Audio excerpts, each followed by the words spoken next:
Shalom, sahabat STMJ yang terkasih dalam Kristus. Selamat berjumpa kembali dengan saya, Yovita Yudit Mei Laksanawati dari Paroki Katedral Kristus Raja Purwokerto.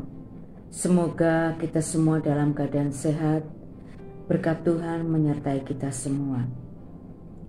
Bacaan hari ini diambil dari Injil Lukas, bab 16 ayat yang ke-19 sampai dengan 31. Saya tertarik pada ayat yang ke-24, 27 dan 28. Demikian bunyinya. Lalu ia berseru katanya, "Bapak Abraham, kasihanilah aku, suruhlah Lazarus supaya ia mencelupkan ujung jarinya ke dalam air dan menyejukkan lidahku, sebab aku sangat kesakitan dalam nyala api ini." Kata orang itu, "Kalau demikian, aku minta kepadamu Bapa, supaya engkau menyuruh ke rumah ayahku, sebab masih ada 5 orang saudaraku, supaya ia memperingati mereka dengan sungguh-sungguh, agar mereka jangan masuk ke dalam tempat penderitaan."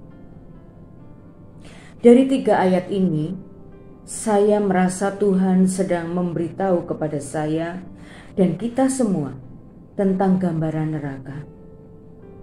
Bila kita baca lengkap dari Injil Lukas bab 16 ayat 19 sampai dengan 31, kita bisa melihat bagaimana sikap hidup orang kaya yang digambarkan dalam kitab suci dan bagaimana keadaan dia setelah mati. Dan di ayat yang ke-28 kita membaca bahwa dia ingin saudaranya diperingati supaya tidak masuk ke tempat penderitaan.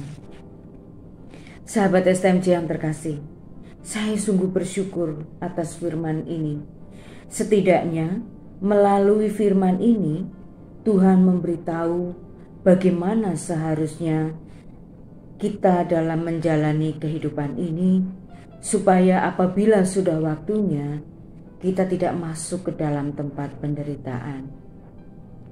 Dari bacaan kedua hari ini dari 1 Timotius bab 16 ayat 11, Tuhan memberitahu cara hidup sebagai manusia Allah, manusia yang berkenan di hadapannya, yang berbunyi, "Tetapi engkau, hai manusia Allah, jauhilah semuanya itu, kejarlah keadilan, ibadah, kesetiaan, kasih, kesabaran, dan kelemah lembutan."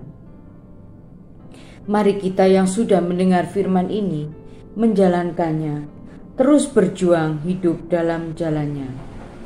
Apabila selama ini kita telah menyimpang, mari kita bertobat. Sahabat STMJ yang terkasih, saya tidak punya pengalaman hidup sesudah kematian.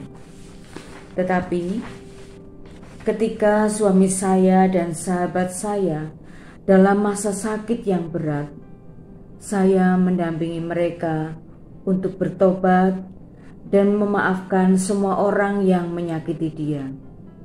Dan saya katakan kepada mereka, jangan sampai di dunia kita menderita, di akhirat pun kita menderita. Dan puji Tuhan, mereka mau. Terus saya ajak dia ke doa kerahiman, memohon pengampunan dari Allah yang Maha Rahim, juga dengan sakramen pengakuan dosa dan sakramen minyak orang sakit. Puji Tuhan, di akhir hidup mereka, saya melihat ada damai di wajah mereka. Sebagai manusia, saya hanya bisa melihat itu sebagai kematian yang penuh rahmat.